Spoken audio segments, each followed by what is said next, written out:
শহর থেকে আইছো কিন্তু তো ঘুরাইলাম বউটি ঘুরাই লই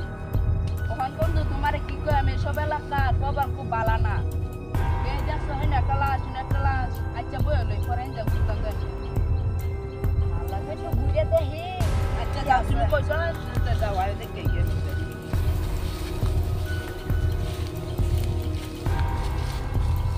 আরে বন্ধু এটা কি এটা দুলা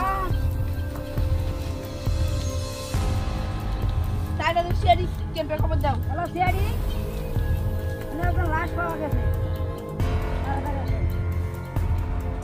এটা সিসিটিভি ক্যামেরা থেকে করো তোমরা কি দেখেছো এখান দিয়ে কোনো খুনি গেছে না না কোনো আওয়াজই নাই আমরা লাশ আমরা বুঝতেছিলাম দেখেন দেখেন ইস্কারে মারা হয়েছে বুঝেছি নিশ্চয় জুতাটা খুনির হতে পারে হ্যাঁ স্যার এটাও সিসিটিভি ক্যামেরাতে চেক করো জুতার পায়ের চাপ পাও কোন সেটা দেখো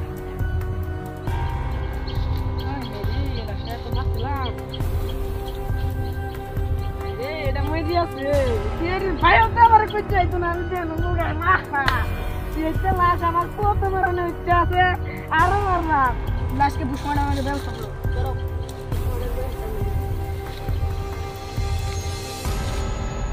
গুলি করে মারা হয়েছে না 20 খাইয়ে মারা হয়েছে 20 captain sir CC camera footage পাওয়া গেছে এলো লাশকে ফেলিয়ে দাও বাবা কোথায় যে খুঁজে পাই স্যার এরকম আমার পাওয়া গেছে এটা এখন মেরে যেতে কি এখন মেরে যেতে স্যার এটা তাহলে এই খুনি জঙ্গলের ভিতরেই কোথাও আনাচে গানাচে লুকিয়ে আছে জি স্যার চলো আমরা জঙ্গলটা আবার তদন্ত করব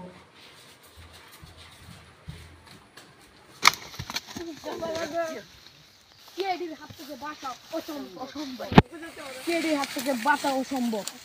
কেডি 14 গোষ্ঠী থেকে ধরতে পারবে না না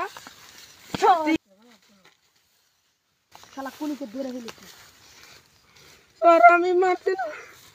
স্যার মাফ করে দেন স্যার চল আমরা কেবিনে চল কেবিনে চল স্যার মুখোশ খুল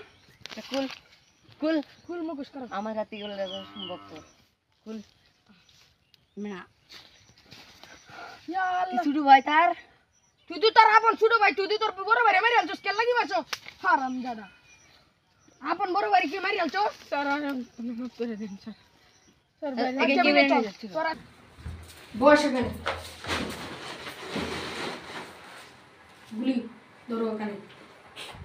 বল কিসের জন্য তোর ভাইকে মেরেছিস আমার বাপে আমার যে সম্পদ দিয়েছেন সব দেশই নিত বাসা এটা লাগে স্যার আমি মেরেছি এটা কি তোর আপন বড় ভাই মারি আলবে সত্যি কথা বলেন তোর আজ 5 বছরের জেল কাটানো করবি চল স্যার ফাঁসির আগ পর্যন্ত তোর কারাদণ্ড বন্দি করা হবে